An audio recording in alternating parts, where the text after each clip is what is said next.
Good morning, podcast listeners. This is Ed Franklin with the No Limits podcast. You can always reach me at edfranklin.nolimits@gmail.com. I appreciate any feedback you can give me, and you can use that email address, edfranklin.nolimits@gmail.com. Thank you for listening. Please share if you find something about this podcast that might help somebody else, or just good information. Share anyway, even if you don't think it'll help them. Let's see if they start listening on a regular basis. Remember, I'm now on YouTube, Spotify, iHeartRadio. If you go to my YouTube channel, just put in the search edfranklin.nolimits. It'll come up. Please join my channel and continue watching. You'll get notified, of course, when I do a podcast. But again, thank you for listening. Today, in my normal fashion, I'm going to ramble a little bit. We're going to talk about a few things, primarily kind of accountability, what we're doing to make sure we're reaching those goals or getting over those limitations. And so I'm kind of calling you out, but mostly I'm calling myself out because I finally got back to working out this week. Knee is 100% better. Things are going great. I'm about done with this heat. I'd like to get it to cool off a little bit, but it is what it is. So, the four pillars to my podcasts are getting over limitations, telling your story, self-esteem, self-confidence, and excuses. And I'm told you before, I'm the master excuse maker. I can use anything as an excuse but there's times when, it's time to stop using the excuses and get over things and get over those limitations. And I guess, first of all, recognize the limitations. So a few things have happened over the last week that but when I start thinking about this stuff, something will always happen that gets me, some ammo for this podcast. And a couple things. So I met with this gentleman yesterday from the Spinal Network, and he is an interesting cat. He's going to come on my podcast, and I think sometimes we see people getting over limitations that we can't even fathom. We can't even understand how to get over these limitations. And then we meet people that do. And, it's inspiring for sure, motivating too. When I left that meeting, and I won't tell you much about him because I want him to, I want you to see him on my podcast. But on the way back, so a funny thing. So we were talking about reading books, and I used to have this friend of mine that would tell me about all these books he read, motivational and business books, and all really good books. And he would tell me about pieces of the book, this and that. I do that myself. I talk about Good to Great a lot. I think it's probably the best business book I've ever read, and The Dream Manager, and getting over or delivering happiness, and a lot of different things, a lot of different books I've read. And I've done a good job, I think, at some level about applying some of those things I learned in those books to my life and to my leadership roles and to nonprofits and things like that. And this guy read books like just all the time. I mean, one a week or more. And I think it's important that we do that. We read, we put good information, good education into our minds and things like that. However, at one point I asked him how much he applied from those books. And he said a lot. He said, I do this and I do that. And I said, but I don't see you doing that. So, and I was kind of calling him out, and I wasn't trying to embarrass him, insult him, but I was right. I mean, he wasn't applying a lot of these things. So I said, hey, at some point, maybe you should stop reading those books, gather information from the last book you read, or, maybe your favorite book, and then apply, what you learned. Now, I'm not telling you to stop reading books, but at some point we kind of have to stop, figure out what we read, maybe take a yellow sheet of paper and just draw lines down the middle of it, and, put on what I learned, what I'm applying, and this and that, because we can take in tons of information. I see this a lot with sales training. We go to these sales training, or we read a book, or we listen to a podcast, or we do whatever. You might be listening to my podcast and say, that's a good idea Ed had. And then you go and don't do it. So like I said, I'm not saying don't read. I'm saying apply what you're learning in any case. Kit and I went through this, to get over this limitation of our weight. We went through this process with a trainer, and we're not necessarily applying what we learned at this point, and it's affected us, right? It's affected our the way we look and things like that, and we need to get back to that. And we are, and that's kind of what this podcast was about, is calling us out and saying, look, if you want to, be successful, if you want to do something in your life, you're going to have to take some action. I just posted something, I think today, about taking action. I don't care what you do in life. If you're not taking action on something positively, you're not going to move forward. I used to talk a lot at the Chamber of Commerce, and I would, we'd have this half an hour where I might go on a rant about, motivation and things like that. And people would come up to me after the talk and say, man, Ed, that was good. I got a lot out of that. I'm really motivated. I'm going to have a good day. And they'd walk out of the and I'd tell them, look, when you walk out of here, you got to keep this in top of mind. You can't just, stub your toe and then forget everything I just said, because that's really what happens to us, isn't it? We go listen to a speaker, or we read that book, or we listen to that podcast, and we're all pumped. And then you get home, and last night I dropped a jar of spaghetti sauce all over the floor, and it just went everywhere. We had glass, spaghetti sauce all over the place, and I had to clean it up. And, any thought that was a good thought I had up until that point, now I'm concentrating on this spaghetti sauce that I just got all over the place. And we can't let those things get out of our, get the good things out of our mind. We have to compartmentalize those things and keep the good stuff. And once we clean that up, we need to go right back to where we were at, that motivation, that inspiration and things. But that happens to a lot of us. So on the way back from meeting with this gentleman yesterday, I was listening to a book. So let's talk about books for a second. I just said not to kind of stop reading them, but I went to cancel my Amazon Audible monthly thing, because I was getting books and I wasn't reading it. I'm paying, whatever money a month. And I finally figured out how to cancel it online. And with that, I had 12 credits towards new books. So I had to buy, well, I didn't have to, but they'd be gone if I didn't use those credits up. So I got 12 new books. And one of the books I got was Best Motivational Speakers. It was like a compilation. It's just all these different motivational speakers. And I was listening to a guy, and you've probably seen him, and I don't know his name, but he's a Navy SEAL, big, tall guy, real thin. And he talks about making your bed. That's one of his things. Every morning, get up and make your bed. They had to do that when they were in SEAL training. And I kind of started thinking, I have a hard time relating to this guy or David Goggins, or not that they're not incredible motivators, and they have great stories, and they have a lot of little tips that will help you, have discipline. It's just the fact that there's a good chance, probably 100% chance, I'm not going to be a Navy SEAL. I'm almost 60 years old, probably not going to join the Navy and become a SEAL. And some of the things they had to go through were just unfathomable. And I can't even imagine the things they were involved with. The operations they went on. And listen, I have the utmost respect for any first responder, fireman, policeman, border patrol agent.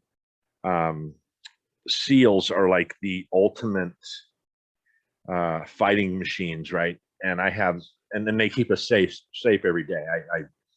I can go to bed at night because those guys exist and those girls exist, those first responders. But you still have a hard time kind of, relating to what they've gone through. And I started thinking about heroes, when you look at guys like Goggins, or, whoever you might be a hero. Maybe it's an athlete, maybe it's somebody that, you have a huge respect for what they do, their talents and things like that. And I thought, man, I think we miss out a lot on heroes that are in our circle, right? Those people that we could look to on a daily basis and pick up a phone and talk to. Like, I can't pick up a phone and talk to David Goggins. I'd have to go through his people and, do whatever. And any of these athletes, it'd be hard to get them on my podcast or something like that. But, we have heroes right in our own circles. We have moms and dads, kids and uncles and aunts and friends, and, leaders that we know that we're probably not tapping into their knowledge, or just being with them to through osmosis, get some of their skills or their motivation or things like that. And I think that's important.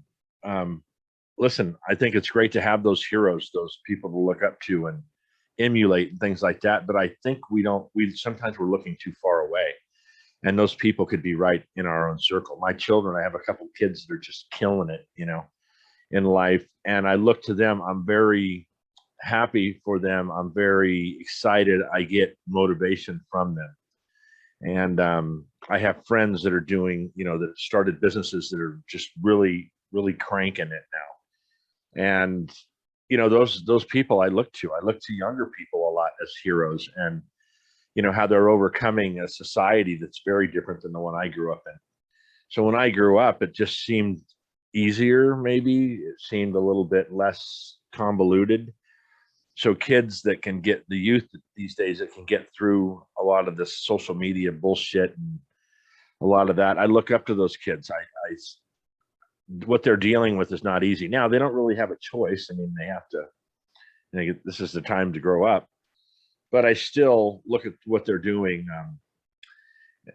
and I'm impressed. I'm impressed with. My son is very I mean, like crazy computer literate. Not even like he builds them and he writes code and he does all this stuff. And it's just something I don't know how to do. So to me, it's super impressive. I look up to him for that, and the way he's handling his family and that. So I guess my one of my goals for you is to get out there and look for those heroes, those local heroes that you probably know, your parents or kids and things like that. I have an orange hat on, unless I'm going to work for Caltrans today, but I'm not. All right. So let's move on. Let's move on to that storytelling thing. This guy I met yesterday had a great story. I say great story. He had an inspiring story. He's good at telling it. He's an ex-sales guy and knew how to tell a story. And when I get him on my podcast, you'll be impressed with what he's accomplished in his life, with some diversity peppered in. And we talked about telling stories a while back and how important it is to tell what story you're telling people and what story you're telling yourself. And I know I sound like a broken record, but when you're out there as a salesperson, business owner, leader, you need to have these stories to tell that are relatable, right? That people can go, oh yeah, I get that. That happened to me, or something. And I think quite too many times, and I've said this before, we think our story is boring and it doesn't mean anything, and it does. It's going to mean something to somebody. Whether it's, I'd like to tell you to stay away from negativity, but if you've turned some negative situation into a positive, then that's a good piece to a story. I told you in marketing, what I learned was that you got to tell a story, you got to have a cause, and you got to use humor. So keep in mind and practice your story, write it down. Some of it you don't need to tell, right? And you're going to have to figure that out on your own. But more importantly, when you wake up in the morning and your feet hit the floor, you got to be telling the story of what you're going to do that day. And it needs to be positive. No, you can't, if you walk out of that room, out of your house with negative thoughts, it's going to affect you in a negative way. The other day I woke up, I don't know why. I don't know if I had some crazy dream or something, but I was just so angry. And that anger just perpetuated itself throughout the day. And I didn't yell at anybody or get on, but I felt very, I don't know, maybe a lot of anxiety or whatever it was. And I had a business meeting that afternoon, and I really had to, talk myself out of this negativity while I was sitting in the car waiting to go see this person. Because it would have, you got to understand that that negative attitude, that it'll bleed out of you into somebody else, and you can turn that whole meeting into a negative situation. And I just thought of something when I was saying that, about either a book I read or something about that exact thing, where people can feel that negative energy and positive energy as well out of you. So you got to do your best to really, and I don't know if it's, you could hug your child, or you could, read something or listen to some music that's uplifting. I have some motivational things that I listen to sometimes, that before I used to walk into a meeting, I'd listen to these things. And man, I was just walking on air when I went in there. So this is a state of mind you've got to get yourself in. And I know it's not easy. I know I do it every day, all the time.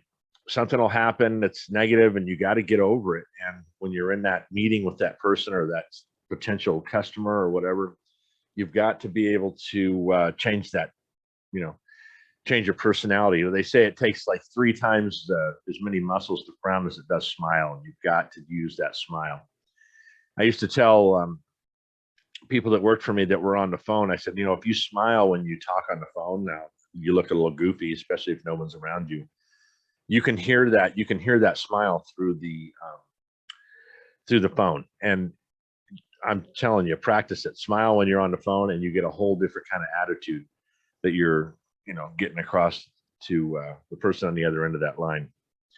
All right. So, like I said, in typical fashion, I'm going to fly around here a little bit. We'll talk about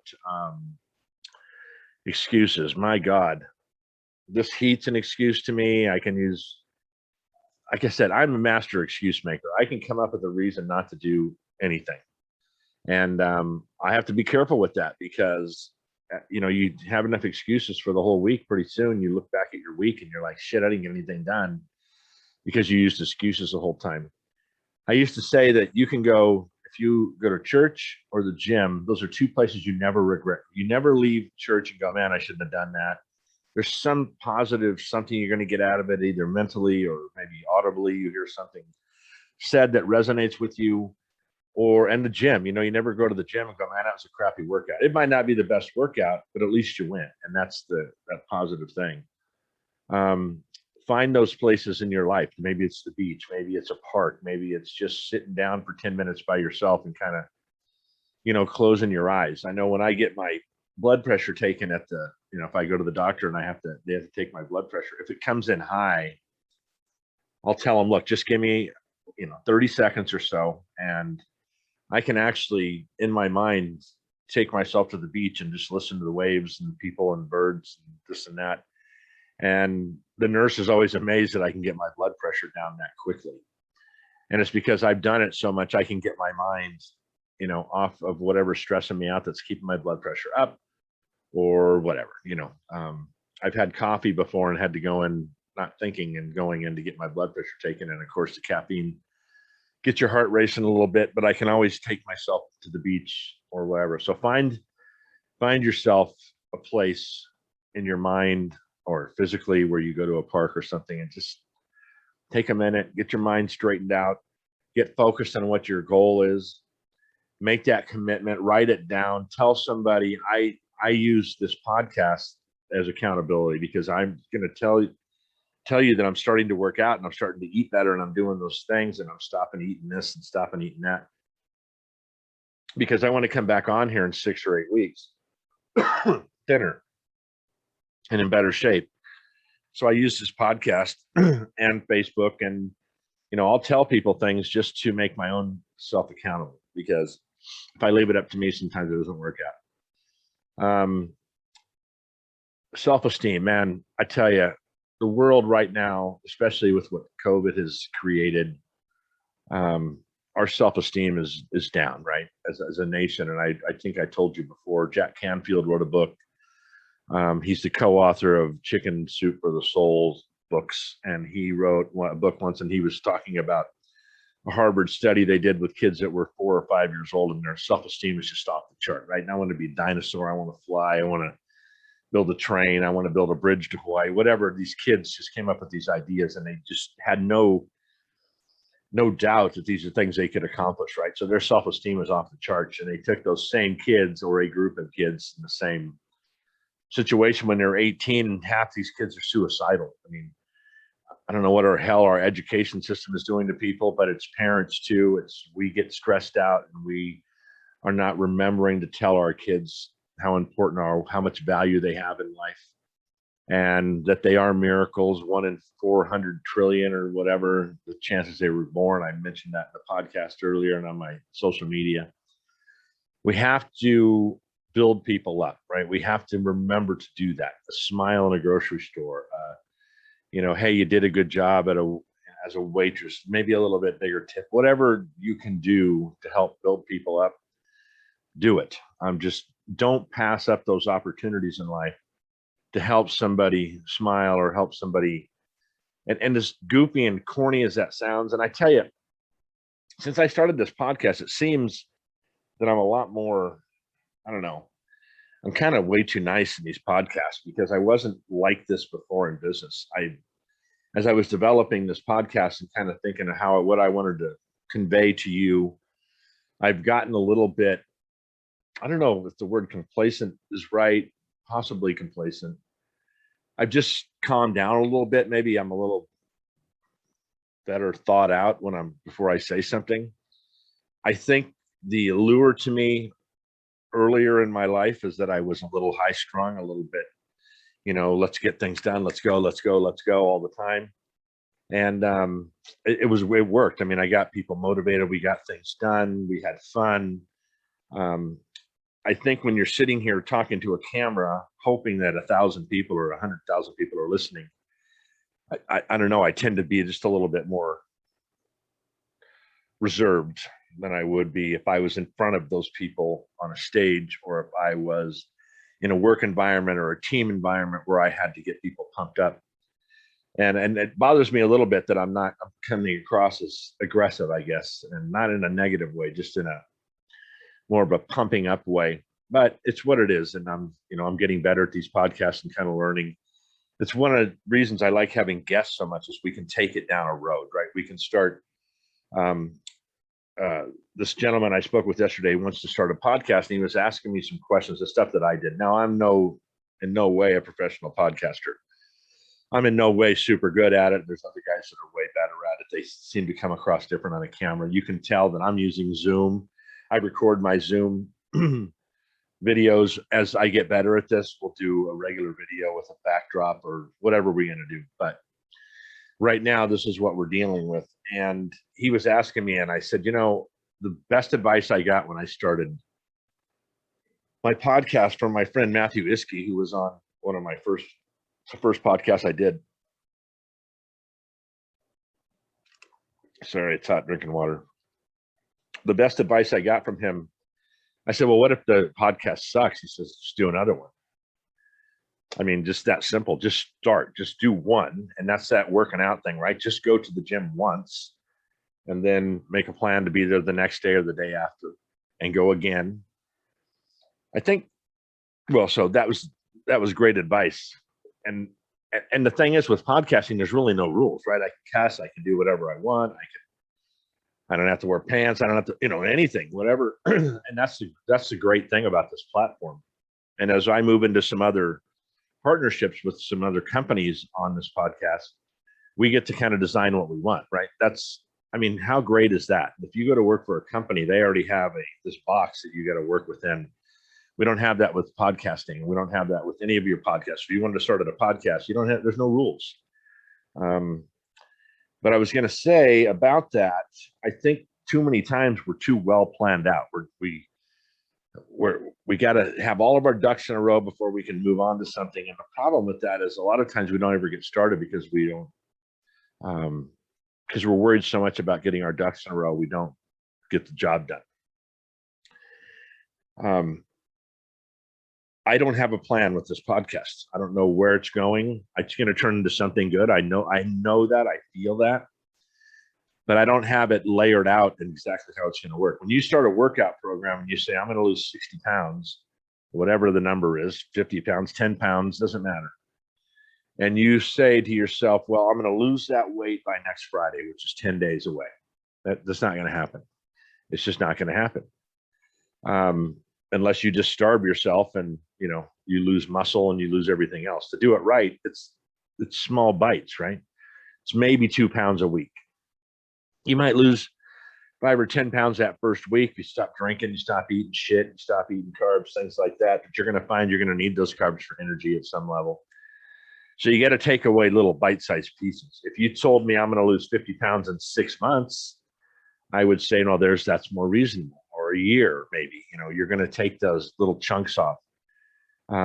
Remember, as you're starting to lift, you're starting to eat leaner, you're starting to do things like that, and that muscle starts to build.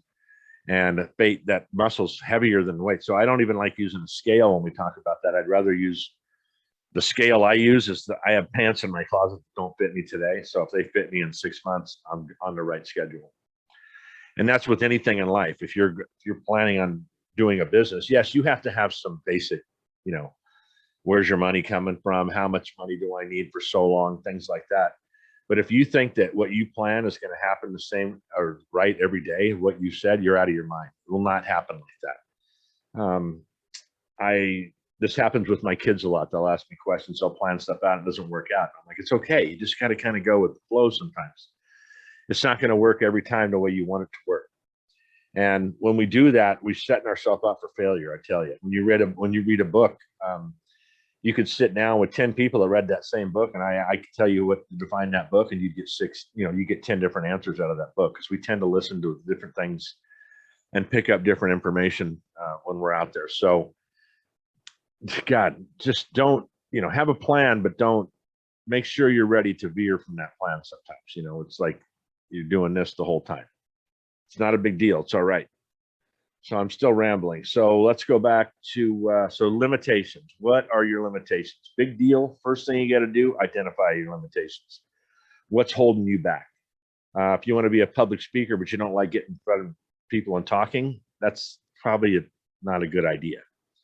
However, you can learn to overcome that. You can learn to talk in front of people. You can learn if you have good information and people are willing to, you can learn how to do that. There's places like Toastmasters that teach you how to speak in front of people. If you, are a good artist and you want to be a great one, there's ways to practice that. There's ways to get over those limitations. It's a lot of times there are little things that are holding us back that we're afraid to address, right? We don't know how to address. Let me tell you something. When I was a kid, like a lot of you, I'm looking at my statistics of who's listening to my podcast, and a lot of people are over 60 years old or listening to this, and they're probably in a situation where they feel like they're not wanted anymore in the workplace and things like that, but they have so much knowledge.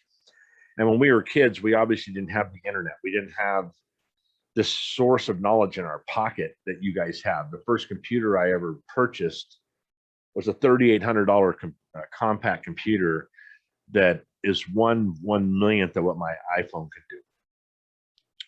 And the internet was just coming out. And I know some of you younger people, to hear that sentence, the internet was just coming out. I know it's hard to believe, but we lived through no internet. We didn't have phone. We had wired phones in our house. It's the only time or wired phones in a business. That's how you got a hold of your friends. We couldn't text anybody or things like that. I know it's hard to fathom, but for you that went through that with me, now you can just put a question in the search engine of the internet and get 10 million answers. I use YouTube all the time for tutorials to learn how to build things, learn how to do things. So when you're talking about, listen, I want to lose weight, but I don't know what to do. I mean, for Christ's sake, there's so many resources on the internet that are free. You all have it in your house, I would assume. There's all these resources we have now, and you kids or youth, younger people, take it for granted, and that's okay. That's not a bad thing. You just don't understand how we didn't have access to a lot of the things you have now. And, vice versa. We had some things you don't have now that I think in the whole scheme of things were better for us, or would be better for you too if they were still here. But that's just what it is. We give young people a hard time. I meet young people on a regular basis that are just kicking ass. I mean, I'm talking 20 to 30 years old. People that have goals that they're accomplishing, and they're sticking to their guns, and they're reading books, and they're putting good information out there for people my age, and they're putting good information out for their peers and things like that. I don't know where all the bad kids are, or the kids that aren't producing, but the ones I meet on a regular basis are just doing fantastic. I'm really proud of this generation coming up. I think there's some big things that they're going to be able to provide. There's always going to be people that aren't producing, or, we have those at my age. We have those too. I'd rather concentrate on those positive kids, those positive people, those youth that are doing really well. So, again, when you're starting to map out those goals or things like that, you gotta be able to define them and get a good picture of your mind, what that wants to look like, what you want it to look like. I think that's important. And I think most important is the what, not the why, or how, excuse me. The why and the what is important. The how will just, it'll happen. If you can get focused on that end result, exactly what you want that to look like, or as close to exactly you can do it, your mind will figure out how to get that, or how to get you to that point. I know it sounds like bullshit. It's not. It's true. Your mind will figure out, how to get you to that point. So get a clear vision in your mind of how, whether it's getting over a limitation, or it's not even a limitation yet, or it's not even possible. I mean, look at the technology that's happened over the last 30 years. When I was a kid, I couldn't even fathom this, that this stuff could happen, that it would be available. Some of it really positive, some of it not so positive, some of it's been negative, but that's just life. That's always how that's going to be. So kind of back and kind of wrap this thing up. I've been on here for a while. I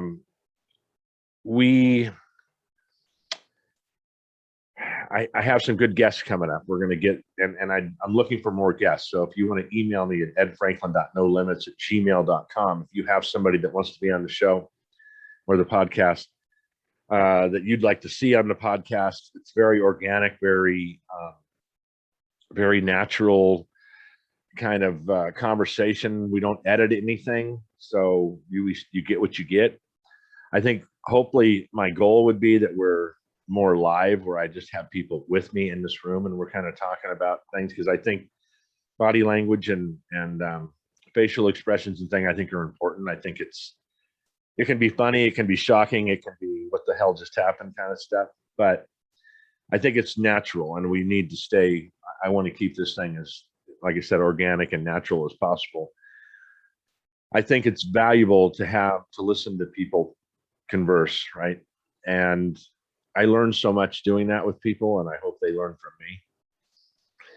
So if you do have a guest that you think would be a good guest, and I think any guest would be good if you can just have a conversation with them. So hit me up at edfranklin.nolimits@gmail.com. I do appreciate you listening. I can't tell you how important it is for me for you to get involved. But I need you to share my podcast too. If you see something that, like I said, that could be important to another person, please share it. I had talked about demographics before. I think this is kind of turning into just a life podcast, right? It doesn't matter how old you are. There's something valuable here for you. I believe in people. I believe that inherently people are good. I think there's some assholes out there, but for the most part, I think people are good, and they want to do good things for other people. So anyway, edfranklin.nolimits podcast. Please share. Please continue to listen. Have a great weekend. Try to stay cool if you're out here in Southern California. It looks like we're going to be ramping up and getting warmer again. Please stay safe. We'll probably never talk about COVID on here because there's so many different opinions, but there's no doubt there's something there, and I want people to be safe and make sure you're taking care of yourself. And because I need you for listeners, and I need your family needs you, and your kids and your spouse and aunts and uncles, they all need you around, and you have a intrinsic value in life that's important to everybody. And I appreciate you. So keep listening. I will have another podcast next week, hopefully with a new guest. So have a great week, and we'll talk to you soon.